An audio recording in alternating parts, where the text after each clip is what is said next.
E agora, você acompanha pela Rádio Rio de Janeiro o programa Estudo das Obras de André Luiz.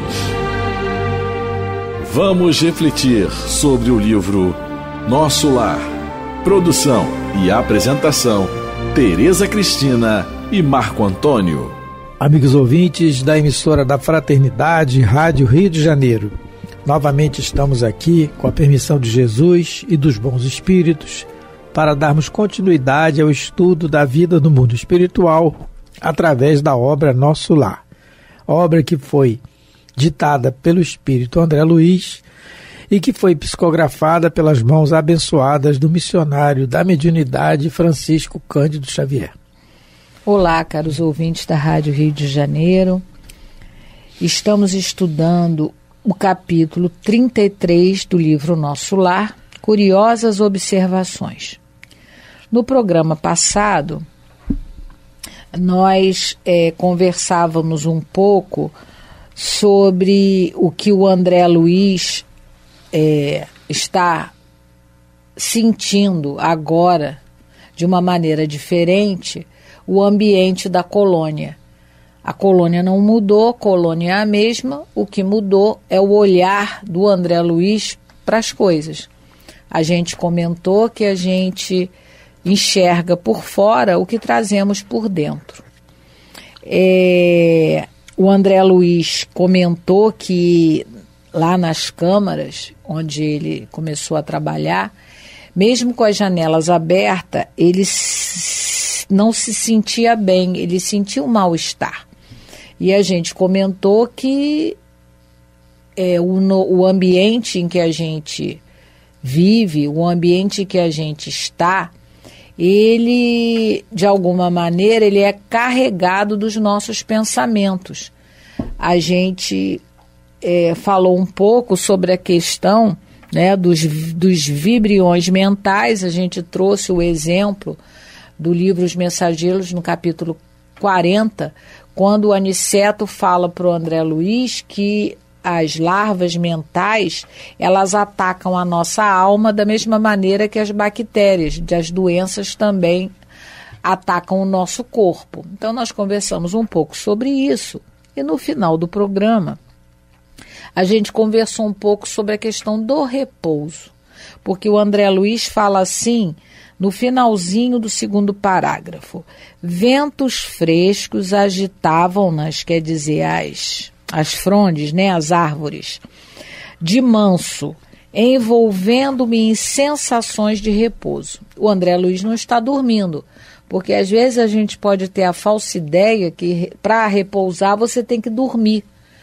Mas a gente já entende, quando os espíritos nos falam, que é a atitude mental que faz com que a gente repouse, com que a gente descanse.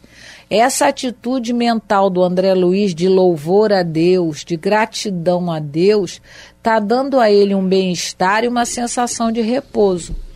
Marco estava lembrando aqui que no livro Missionários da Luz, no capítulo 8, a gente tem a história do Vieira, que é um encarnado que devia comparecer a uma reunião de desencarnados para orientação, e ele não compareceu, e o André Luiz vai, que eu não lembro bem o nome do companheiro do André Luiz, que vai à casa do Vieira para ver o que está acontecendo.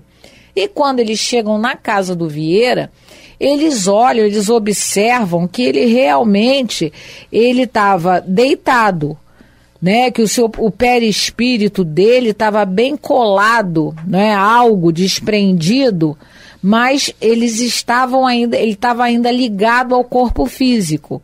E ele viu que ele fazia estranhos barulhos, devia estar agitado, né? E o que eles percebem? Que tinha uma entidade que estava perturbando o Vieira. E por que a gente está lembrando disso? Porque é aquilo que a gente comentou. Repousar é uma atitude mental. Porque dormir, se você não dormir com um pensamento tranquilo, não é? Se você não dormir com um pensamento de gratidão a Deus, não fizer uma prece antes de se deitar, muitas das vezes você vai dormir, mas não vai repousar. É isso que a gente está querendo enfatizar aqui com esse exemplo que o Marco lembrou, do Vieira. Ele estava dormindo, aparentemente, o corpo deitado, mas tudo que ele estava era não repousando, porque ele estava aflito com o espírito que estava atormentando ele, porque durante o dia ele fez um comentário meio grosseiro sobre esse espírito desencarnado. E aí, de noite, o espírito chamou ele às conversas. Só que ele sabe que ele está morto e ele não quis enfrentar o desencarnado. Então, foi por isso que a gente comentou sobre a questão do repouso. Mas vamos continuar a nossa leitura. Vamos começar a ler a partir do parágrafo 3º. Isso, só uma observação, porque às vezes a pessoa, né, poxa, pegou só uma palavrinha repouso e falou tanto, é porque é para isso que serve o estudo, né? Para a gente abrir o campo das ideias, do raciocínio. Cada palavra escrita aqui, repetindo, a gente já falou isso reiteradas vezes, cada palavra, cada frase escrita aqui não foi ao acaso, não foi para completar a frase, nada disso. Foi escrito, essa escrita, ela foi supervisionada pelos espíritos altamente de altas envergaduras superiores, com a permissão de Jesus, por quê? Ele nos explica a vida no mundo espiritual. Então, cada palavra tem que ser estudada. Essa questão do repouso, a gente vai ver o encadeamento da ideia que vai dar agora. Ele envolveu ele em sensações de repouso, e ele já vai começar a partir dessas sensações de repouso, ele vai começar certos pensamentos que vão nos trazer outros ensinamentos. Então, vamos continuar a leitura. Parágrafo 3 do capítulo 33. 33. Sentindo-me só, ponderei os acontecimentos que me sobrevieram desde o primeiro encontro com o ministro Clarencio. Onde estaria a paragem de sonho? Na Terra ou naquela colônia espiritual? E ele está se sentindo tão bem, tão vivo, que ele, meu Deus do céu, o que é realidade e o que é sonho? É aqui que é a realidade ou é lá na Terra? Era na Terra que eu vivia desperto ou é aqui que eu estou mais desperto, né? Porque a gente acha que o mundo espiritual, quando a gente vai... tem um sonho, vamos dizer assim, com o mundo espiritual, a gente categoriza como sonho. Hoje eu passei uma experiência e eu vim pensando nisso. Eu tive um sonho em desdobramento, né? Eu voltei à minha casa espírita e conversei com uma pessoa que está muito longe de mim fisicamente, uma amiga minha. Aí depois eu falei, mas isso não é um sonho, é uma realidade, eu me encontrei com ela, não é? Então a nossa vida espiritual, é isso que ele já está começando a meditar, meu Deus, o que é a realidade verdadeira? É fora do corpo ou é no corpo? Onde é que eu sonho? É no corpo ou fora dele? Quer dizer, eu interpretei assim, porque ele não dá a resposta, ele só questiona. E aí eu falei, então, quando eu narrei esse sonho para o Marco, em vez de dizer assim, eu sonhei com fulana, não, eu me encontrei com a fulana. Foi um encontro, mas a gente acha que, né, que os desdobramentos que a gente faz pelo desdobramento, muitas das vezes a imaginação é sonho, entre aspas, né? No livro E a Vida Continua, a personagem Evelina Serpa, ela desencarnou numa cirurgia, acho que é da suprarrenal, se eu não me engano, se eu me lembro. Ela desencarna e no plano espiritual, acolhida lá no hospital, ela fica questionando se ela desencarnou ou não. Tal a realidade da vida do espírito que ela encontra, né? O hospital, o parque, o atendimento e tudo mais. E aí ela está de frente para um instrutor chamado Ribas, se eu não me engano, né? O instrutor Ribas. E ela diz, e ela questionando a ele se ela tinha desencarnado ou não. E ele fala que ela diz assim, no diálogo que ela fala com ele, ela fala assim, mas da Terra eu me lembro, eu conheço, a Terra eu conheço, Aí ele olha para assim, quem disse para você, que você, mais ou menos assim, que você conhece mesmo? Quem sabe você não estava lá numa impressão também do Espírito Eterno? Não é? Então, a vida é uma continuidade só. Nós trocamos de roupa, simplesmente no raciocínio, isso. Nós estamos com questão física, no corpo físico, numa máquina maravilhosa que Deus nos emprestou para a nossa evolução e essa máquina vai ficar, não vai morrer, ela vai, na vida tudo se transforma, né? A criação de Deus está sempre em transformação, como disse Lavoisier. Então, é a impressão do Espírito Eterno, que ora está num corpo, ora está fora desse corpo somático, em outro corpo, até chegarmos a paragens, a instâncias espirituais, que vamos não ter essa forma mais aqui, vamos ter outra forma diferente, como diz no livro O Beijo da Vida Eterna, também relacionado ao Espírito Asclépio, o sublime visitante. Então, o que o André Luiz está sentindo aqui, né? Ele começa a questionar isso, o raciocínio dele que já está aumentando para isso. E aí ele continua, os pensamentos, né, as elucubrações dele. Que teria sucedido a Zélia e aos filhinhos? Por que razão me prestavam ali tão grandes esclarecimentos sobre as mais variadas questões da vida, omitindo, contudo, qualquer notícia pertinente ao meu antigo lar? Minha própria mãe me aconselhara ao silêncio, abstendo-se de qualquer informação direta. Então, ele está meditando agora, mas ele está já raciocinando, usando, né, o raciocínio para ver que deve ter um motivo para que ninguém comente com ele o que está acontecendo em família, porque todo mundo está ajudando, mas comentar sobre a família dele, ninguém quer. E ele deve ter se lembrado também, ele não fala aqui, mas ele deve ter se lembrado da conversa que ele nos narra da dona Laura com a netinha. Isabel, a neta? Isabel. É Isabel? Acho que é.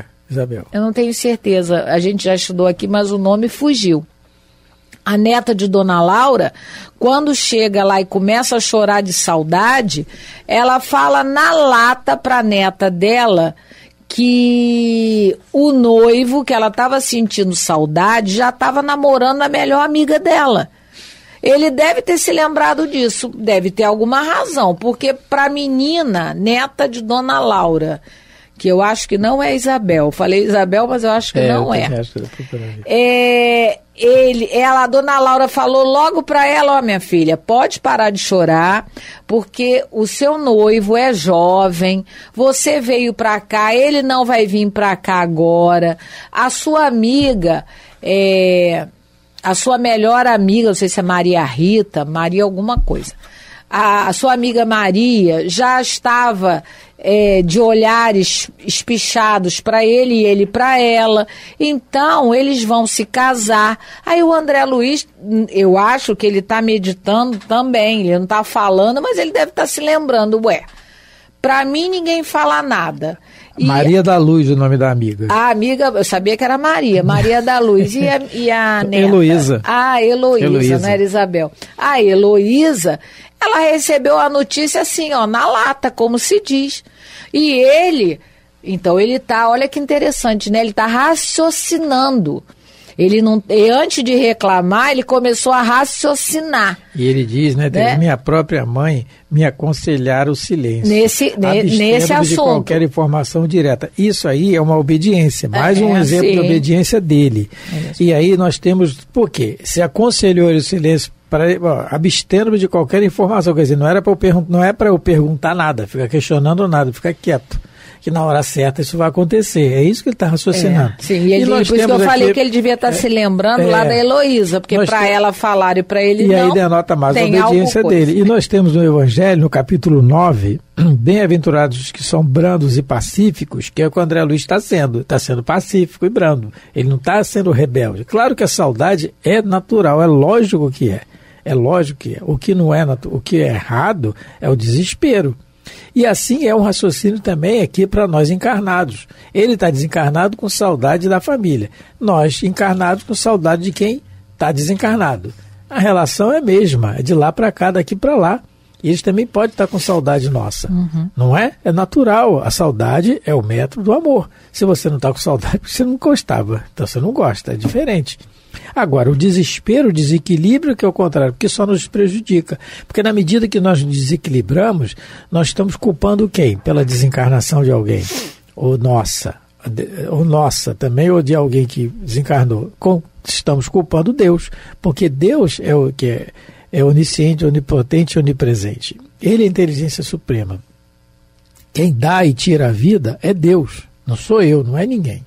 Quando eu dou um tiro em alguém e mato esse alguém, quem na realidade tirou a vida, permitiu, foi Deus.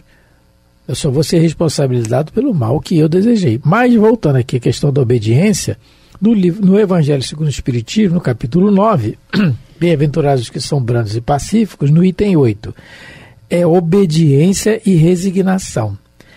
Aí, Allan Kardec coloca, dizendo o seguinte, a mensagem do Espírito Lázaro. O Espírito diz o seguinte, que a obediência é o consentimento da razão e a resignação é o consentimento do coração. Forças ativas ambas, porquanto carregam o fardo das provações que a revolta insensata deixa cair. O pusilânime não pode ser resignado, do mesmo modo que o orgulhoso e o egoísta não podem ser obedientes. Jesus foi a encarnação dessas virtudes que a antiguidade material desprezava. Então, o Espírito está dizendo assim, que obedecer é o raciocínio. E a partir desse raciocínio, nós vamos começar a ter o consentimento do coração. Isso pode levar tempo, aí é a resignação, porque o progresso intelectual, o raciocínio, é que impulsiona o progresso moral, dizem os espíritos de Allan Kardec. Então, o progresso intelectual, aquele que eu sei e raciocínio do que é certo. Mas isso requer um esforço muito grande dele, obediência. E isso é que nós temos que treinar o tempo todo. É o que está acontecendo com o André Luiz. Isso. Continuando, parágrafo 4. Tudo indicava a necessidade de esquecer os problemas carnais no sentido de renovar-me intrinsecamente e, no entanto, penetrando os recessos do ser, encontrava a saudade viva dos meus. Desejava ardentemente rever a esposa muito amada, receber de novo o beijo dos filhinhos. Então, como o Marco colocou, a saudade é algo que acontece dos dois lados da vida.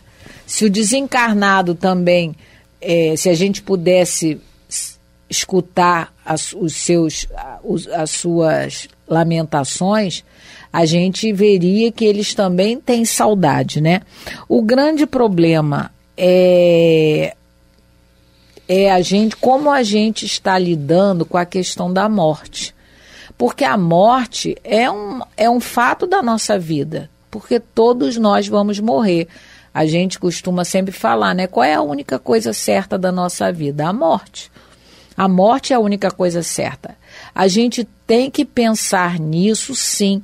Às vezes as pessoas falam assim, o espiritismo só fala da morte. Nós precisamos nos acostumar a essa ideia, porque é a única coisa certa da nossa vida.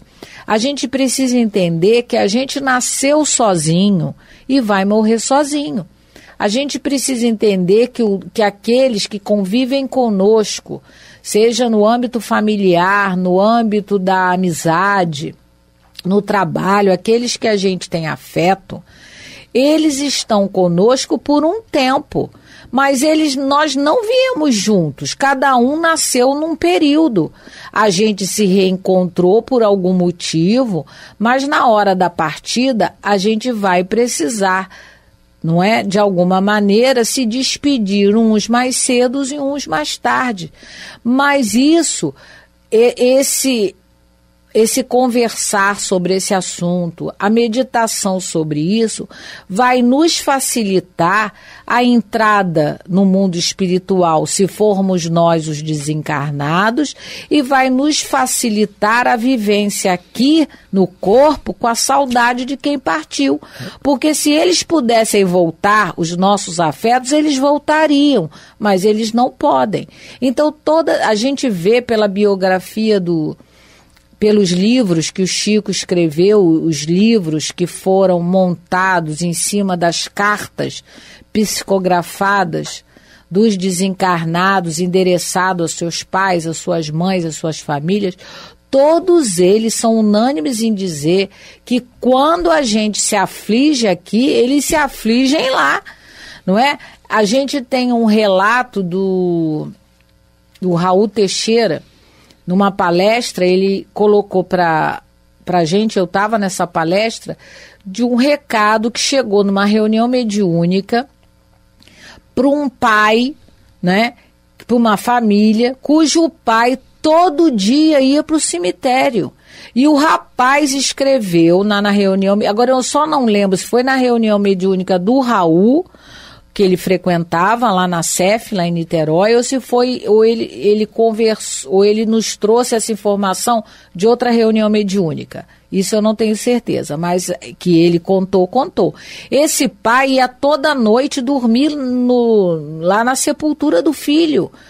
Então, aí o filho colocando na carta, pai, toda vez que o senhor vai, eu tenho que voltar a relembrar o meu sepultamento, eu tenho que vir até o Senhor, porque eu fico muito penalizado com a sua tristeza, com o seu desespero. Então, não só esse exemplo que o Raul nos deu, né, mas todas as cartas psicografadas pelo Chico relatam a mesma coisa, que a nossa aflição incomoda.